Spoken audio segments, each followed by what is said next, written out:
Allô ma belle sangha d'amour, bonjour, bon matin pour ceux qui sont en direct du Québec, bon après-midi pour ceux qui sont en Europe. Moi je suis à Zipolite en face de la mer, au Mexique sur la côte Pacifique, alors je vous attends avec joie ce matin pour ceux qui sont là en direct ou peu importe l'heure où vous êtes, pour une belle pratique sur les fondements, les clés de la sagesse des enseignements bouddhistes tibétains. Que dis-je, les clés du bonheur selon le bouddhisme tibétain. On va revenir aux sources, vraiment là, à la base de tous les enseignements. C'est comme l'arbre, avec toutes les branches et tous les fruits des enseignements de la sagesse tibétaine. On va revenir aujourd'hui aux racines de ces enseignements-là. Vous allez voir, ça va être un pur délice. Alors, prenez le temps de vous connecter pour ceux qui sont en direct, de voir les notifications, d'arriver avec moi. Oh, c'est ma petite maman d'amour qui est là, que j'ai pas encore eu le temps d'appeler depuis que je suis arrivé au Mexique. Mais c'est pour une bonne raison. J'étais 10 jours à animer et à vivre une expérience extraordinaire avec un groupe ici. On vient de finir le programme Devenez guide de méditation qu'on avait commencé l'an passé au Québec avec plein de retraites. Et là, on a fini un 10 jours ensemble. D'ailleurs, l'enseignement de ce matin, il m'a été inspiré, mais totalement par Marie-Hélène, qui fait partie du groupe qu'on vient de finir et qui nous a livré un exemple parfait d'un résumé de la synthèse sur les enseignements bouddhistes tibétains. Alors, je vous le repartage aujourd'hui parce que je dis, hey, 2300 ans après que Siddhartha Gautama ait eu ses révélations sur le sens de la souffrance et du bonheur, nous, ça nous a tellement fait du bien de le recevoir qu'aujourd'hui, je vous le retransmets. Alors, coucou Madeleine, allô tout le monde, coucou Ginette, Chalifou, j'espère que ça va bien. Bonjour Linda, bon matin, coucou Julie, Bernard, j'espère que ça va bien.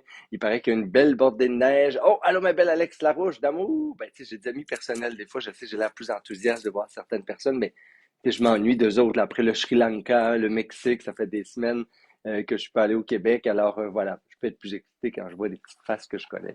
Bien. Alors, merci tout le monde d'être là. N'oubliez pas, vous pouvez toujours partager. J'en profite pour vous dire aussi que la semaine prochaine, le 24 décembre, on fait une pratique de méditation spéciale sur comment traverser nos ombres, accueillir l'ombre en nous. C'est le thème après la nuit la plus longue du retour de la lumière.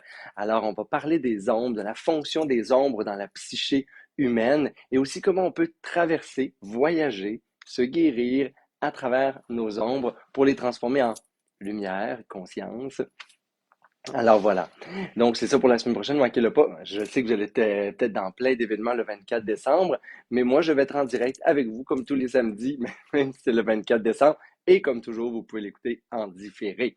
Si vous n'avez pas encore inscrit votre petit nom d'amour là, sur la liste pour commencer le défi, on commence l'année en beauté, le 21. Pour 21 jours, on médite tous les jours. On veut ancrer l'habitude de méditation dans nos vies parce qu'aujourd'hui, plus que toujours, on connaît les bienfaits. On veut aussi créer des nouveaux circuits neuronaux partout dans notre cerveau, durables, vers des sources de liberté pour vivre sans peur. Oh, que c'est beau. C'est le thème du nouveau défi 21 jours. Vous pouvez voir les liens dans la petite description du vidéo ici ou partout. Là, je pense que je vous l'ai envoyé en infolettre aussi, là, mais ça commence très bientôt. Fait que si vous voulez avoir le temps de recevoir les notifications, de vous enregistrer sur le groupe Facebook, d'être là pour les lives, etc., ça commence à être un bon moment là, pour vous inscrire au défi 21 jours, vivre libre et sans peur pour toute la prochaine année pour réaliser en soi, se réaliser, s'épanouir et peut-être quelques rêves en passant qu'on pourrait sans peur manifester dans notre vie. Alors voilà, c'est le thème et l'inspiration pour la prochaine année pour le nouveau défi 21 jours. Et aujourd'hui, les fondements du bouddhisme tibétain. On revient aux racines de cette sagesse ancestrale qui a déjà parcouru le monde depuis près de 2500 ans.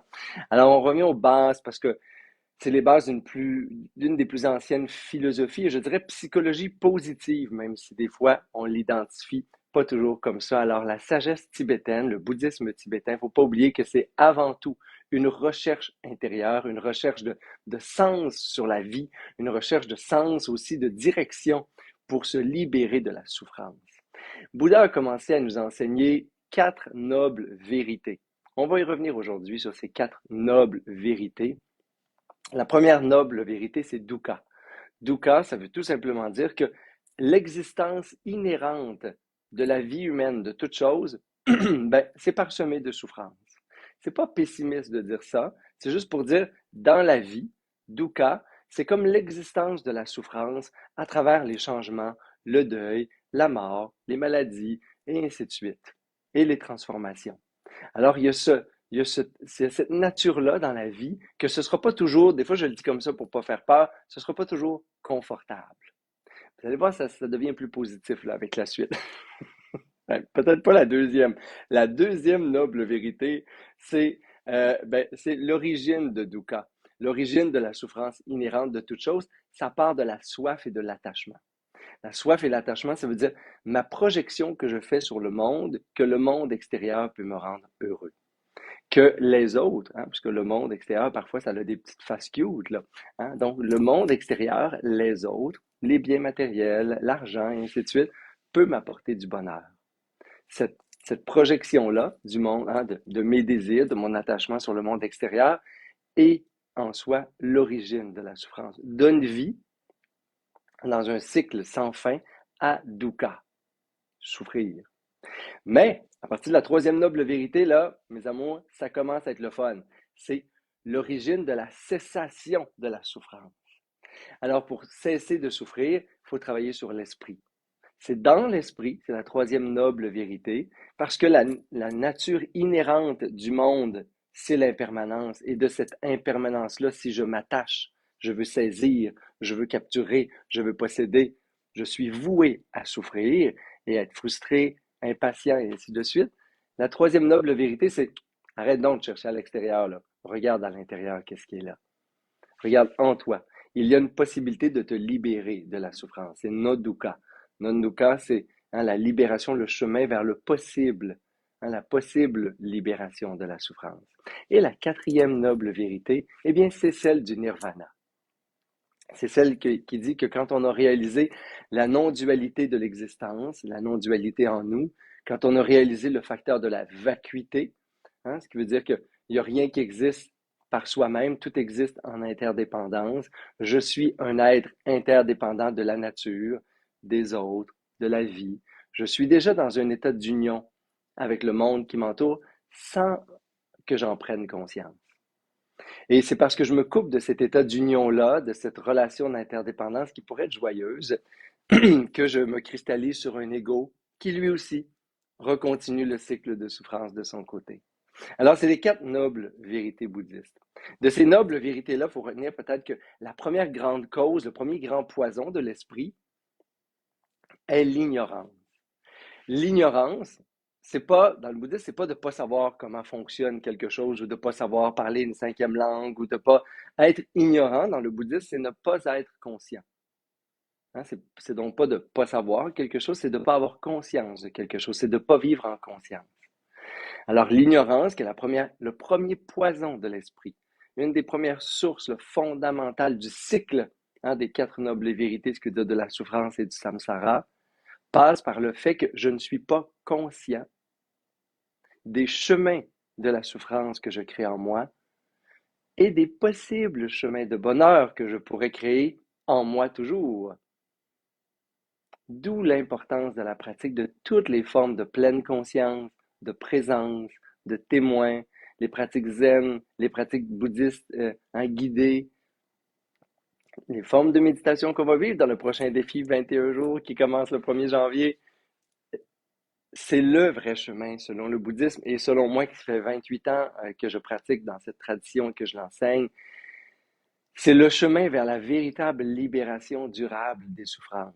Pour sortir de la névrose, de l'anxiété du monde qui nous entoure, hein, pour arrêter de donner du pouvoir aux autres ou à ce qui nous entoure, aux phénomènes, aux événements, aux situations, il faut absolument que je construise de manière de plus en plus forte à l'intérieur de moi des chemins, des espaces de libération de la souffrance. Et ça passe par me retirer de l'ignorance, enlever le voile de l'ignorance, mûrir une réflexion, mûrir une rencontre avec les sources potentielles de souffrance que je mets en moi. Parce que des fois, je sais, vous vous dites, Martin, mais tout va bien, tout va bien. J'ai un nouvel amoureux, ma job va bien, ma famille va bien, je suis en santé. Pourquoi tu me parles de ça? Mais c'est parce que si, pendant que tout va bien, vous vous dites, parce que tout va bien à l'extérieur de moi, je vais bien, vous venez de créer la cause parfaite pour souffrir quand quelque chose à l'extérieur de vous va moins bien aller. Mhm. Puis ça, je sais que c'est plate à entendre, mais on le sait. Vous le savez, il y a une forme de sagesse à l'intérieur de vous qui sait ça. Il y a quelqu'un à l'intérieur de vous, Bouddha, hein, un petit Bouddha intérieur, là, qui dit, voici une belle illusion, mais c'est pas là le bonheur. Continue de construire. Ça veut pas dire n'apprécie pas le monde extérieur, les phénomènes, les autres quand ça va bien. Mais dukkha, ça veut dire ça va pas toujours bien aller. Ça va peut-être pas bien aller du tout. Et prépare-toi.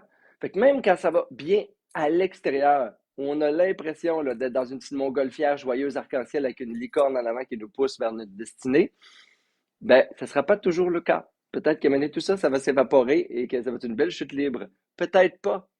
Mais parce que la vie, je ne contrôle pas tout et que c'est de l'impermanence, dukkha, hein, il y a dans le monde une nature inhérente à l'impermanence, ben, je me prépare intérieurement à faire face à toute forme de changement, à faire face à l'impermanence, à construire les facteurs de bonheur intérieur et mettre fin à l'ignorance.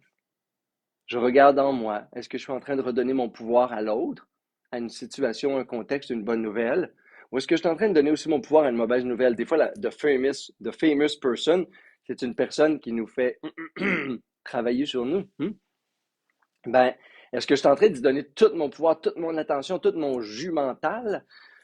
Ou est-ce que je suis capable de retrouver un sanctuaire d'amour, de paix, de tendresse à l'intérieur de mon esprit, là où je suis maître? Et c'est ça la dernière grande réflexion sur les trois refuges bouddhistes, Bouddha, Dharma, Sangha.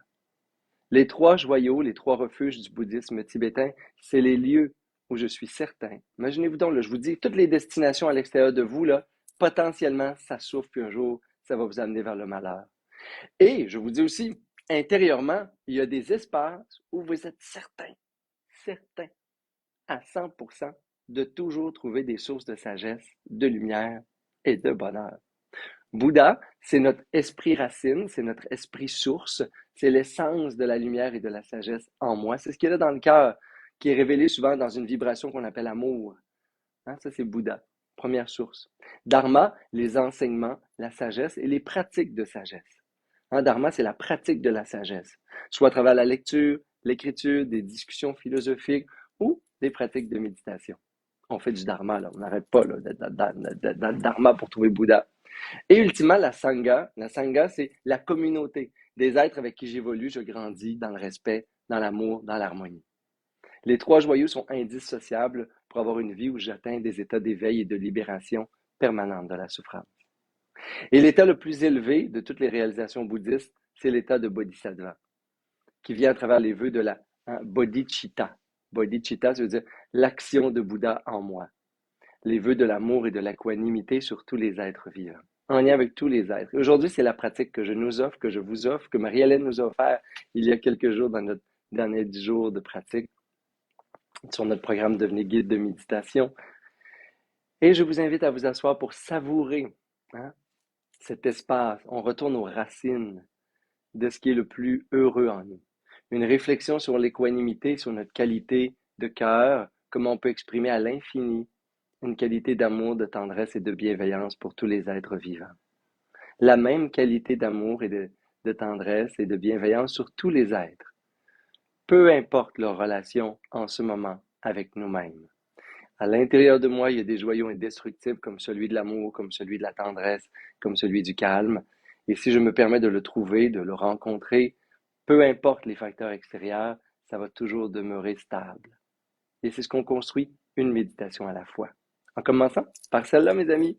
Alors, je vous invite à prendre une belle posture pour vous, pour méditer. Moi, je vais prendre une petite gorgée. Une belle petite tasse mexicaine. Hein? Alors, dans cette belle posture stable de méditation, on peut prendre quelques respirations profondes. On peut garder les yeux ouverts, fermés ou juste entrouverts. Merci pour les petits cœurs. Merci pour les petites fleurs, vos amis d'amour.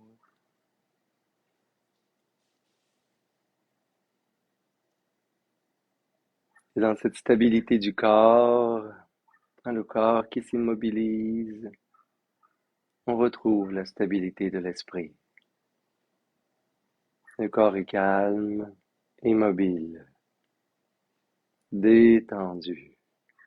Plus le corps s'immobilise, plus l'esprit s'immobilise.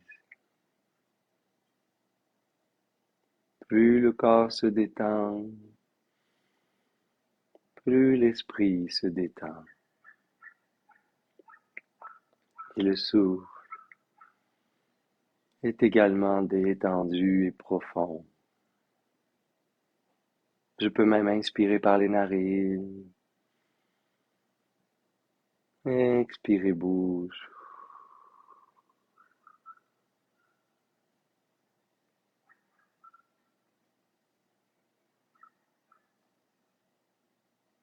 Belle respiration longue et profonde. Beau corps immobile et détendu.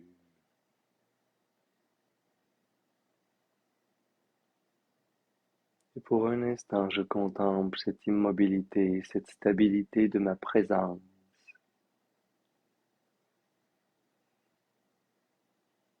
Je deviens tout simplement témoin de ce qui est là.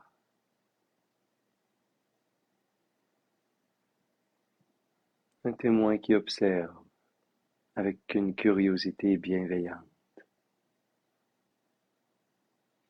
qui rencontre l'immobilité du corps,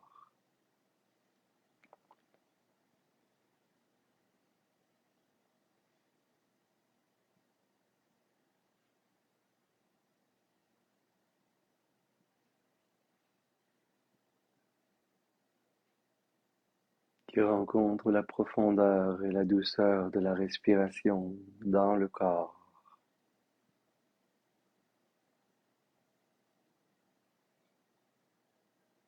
Et ça inspire, et ça expire.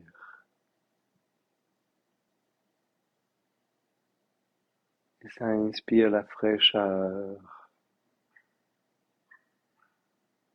et ça expire la chaleur.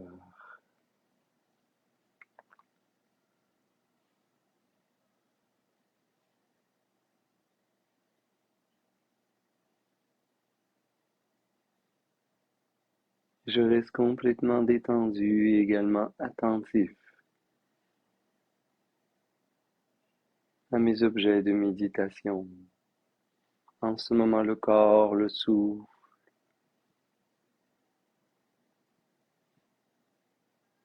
pour tourner mon regard un peu plus profond à l'intérieur,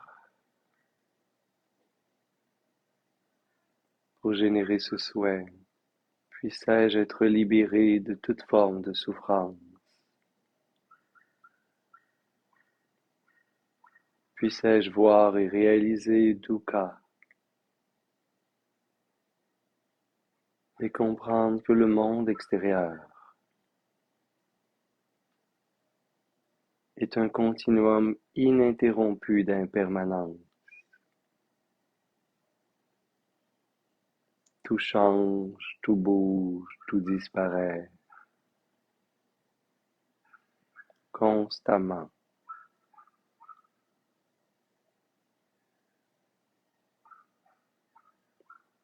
Il est donc impossible de trouver refuge, un refuge de paix ou de bonheur à l'extérieur de moi-même.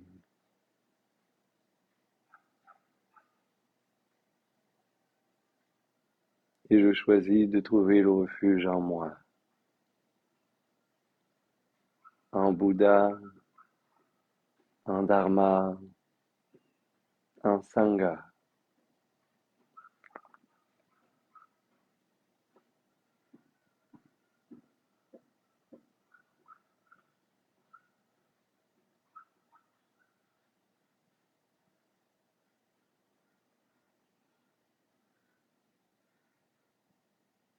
Je réalise qu'il est impossible de trouver des sources de bonheur durable sans pacifier mon esprit, sans sortir de l'ignorance et créer des espaces de conscience. Car c'est en moi que je construis les chemins vers la souffrance. C'est en moi que je construis les chemins vers la libération de la souffrance.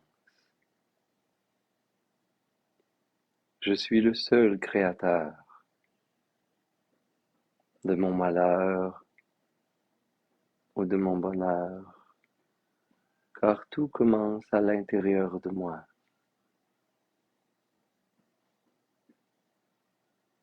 Sur les pensées qui m'habitent, ce que je projette sur le monde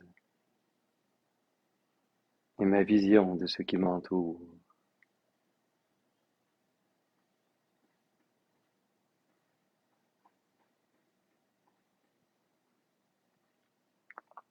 Et reconnaissant ceci, je veux pratiquer la bodhicitta, l'amour bienveillant, universel, comme chemin de bonheur et de libération de la souffrance.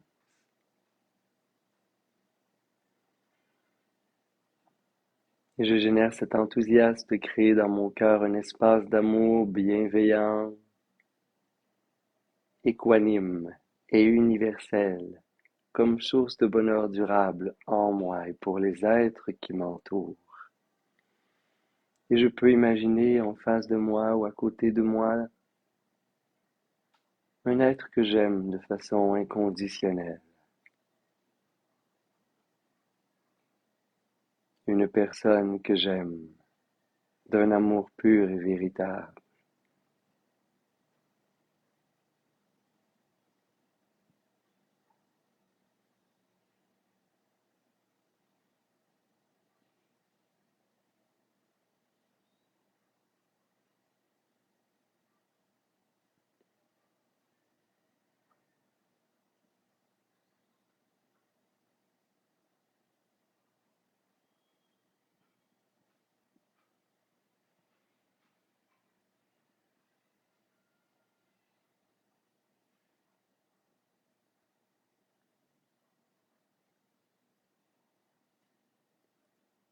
Une ou des personnes pour qui j'ai un amour pur, sans condition, ou ce qui s'y approche le plus, que mon cœur spontanément ouvre un espace de tendresse juste à imaginer leur visage ou leur présence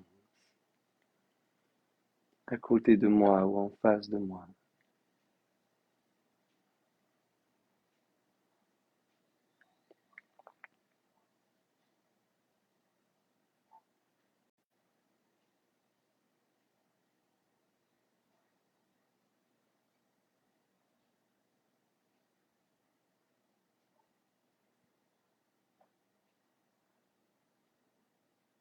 Et je laisse mon cœur vibrer dans l'espace d'amour, un espace de bienveillance,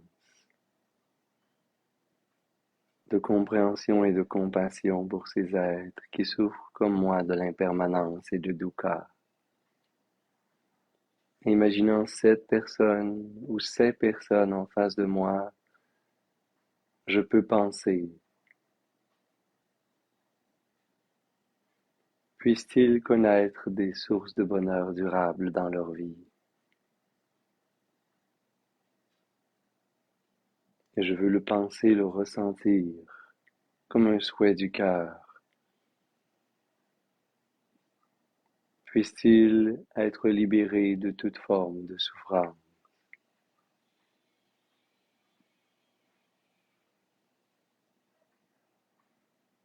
Puissent-ils être heureux, heureuses et s'épanouir avec harmonie et joie dans cette vie.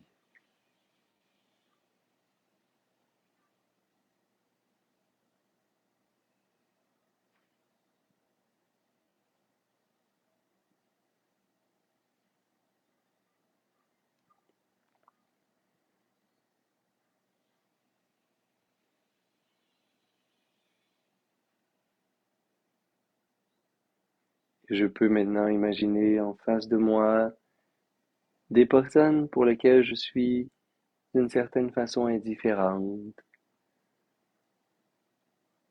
des personnes que je croise dans la rue ou à mon travail, dans mon immeuble,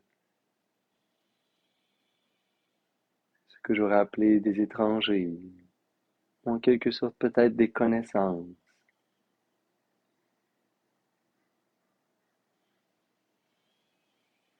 Je peux imaginer ou visualiser simplement peut-être une foule anonyme en face de moi.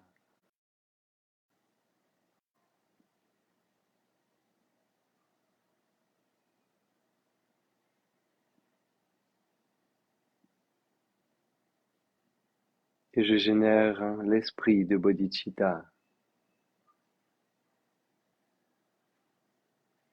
comprenant que tous ces êtres comme moi-même souffrent de la nature inhérente, impermanente, de l'existence, des deuils et de la mort,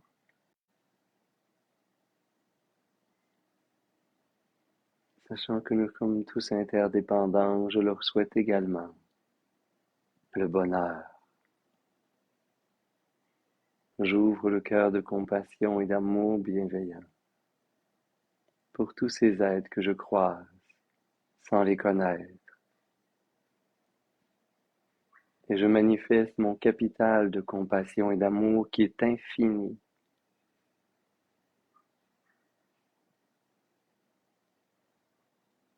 Comme ça goûte bon à l'intérieur quand j'aime, quand il y a la compassion qui m'habite, et je regarde tous ces êtres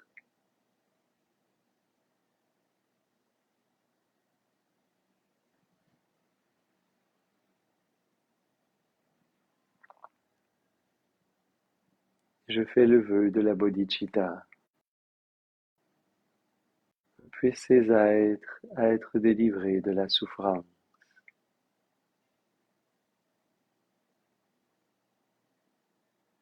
et de l'origine même de toute forme de souffrance dans leur corps et dans leur esprit. Puissent-ils atteindre des états de bonheur durable.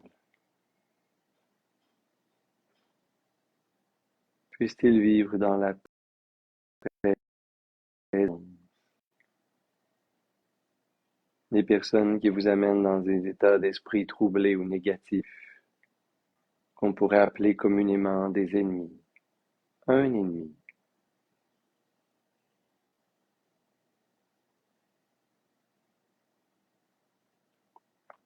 Une personne pour qui il y a peut-être encore du ressentiment après une épreuve ou un conflit, sans que ce soit trop lourd dans le cœur. Imaginez-le à une distance dans laquelle vous êtes confortable de le voir.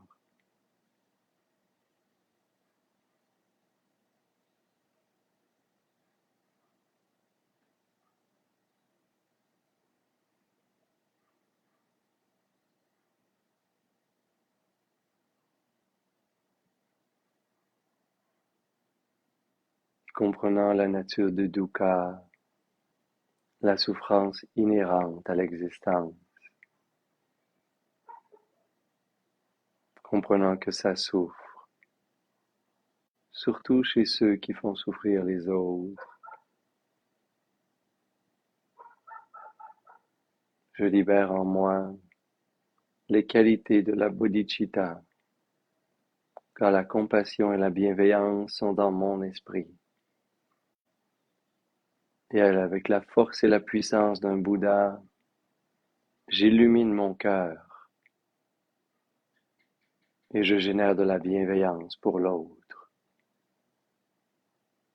une forme de compassion.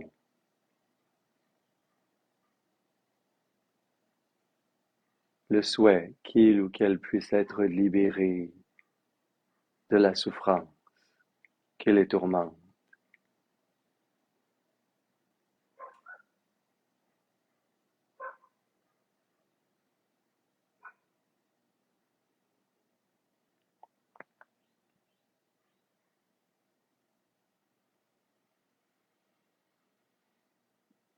Le souhait qu'ils puissent être délivrés de toute forme de souffrance pour également cesser de faire souffrir les autres.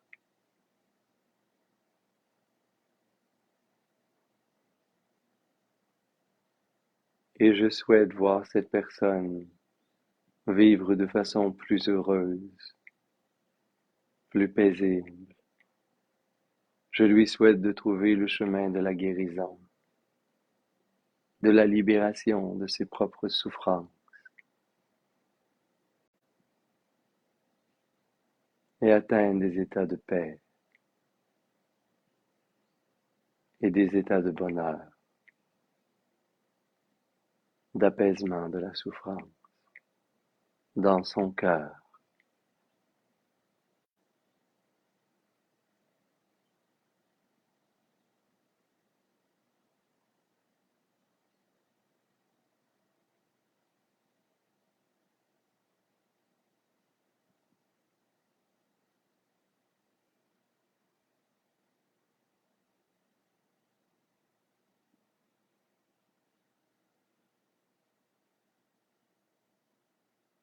Et je peux terminer en imaginant devant moi tous les êtres vivants du monde, tous les êtres sensibles, la nature elle-même et ses créatures, et j'illumine mon cœur de la bodhicitta, et je comprends que je fais partie de cette nature, de cette humanité, de ce monde, dans lequel nous sommes tous interdépendants. Il n'y a rien qui existe séparé les uns des autres.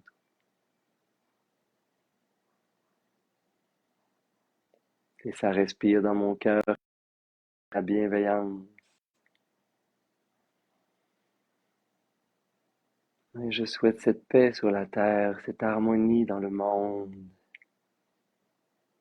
et de la joie. Une joie profonde et durable dans tout ce qui existe, du frétillement des arbres jusqu'aux fontaines, aux animaux, aux oiseaux, jusque dans le cœur des humains, ensemble.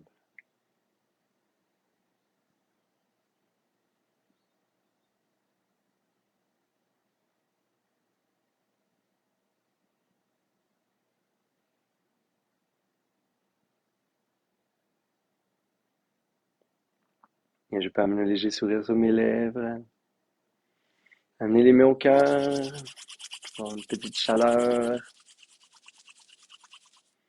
amener mes pouces au centre de la poitrine, la conscience au centre de la poitrine, au cœur. Et je vous invite à inspirer avec moi pour expirer bouche. On inspire narine, on expire bouche. Et on peut inspirer pour faire vibrer l'homme.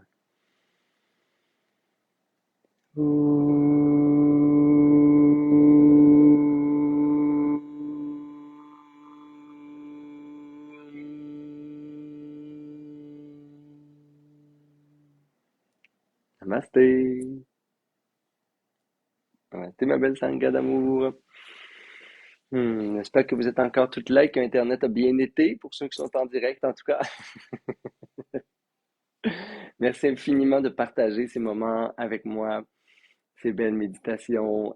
Au bonheur d'être avec vous le 24 décembre prochain, au matin, en direct, sur le passage à travers nos ombres et comment amener la lumière et la conscience pour se guérir de ce qui est là, dans notre inconscient, qui des fois nous tourmente. Alors voilà, je vous souhaite une magnifique, magnifique semaine. Merci infiniment. Namaste.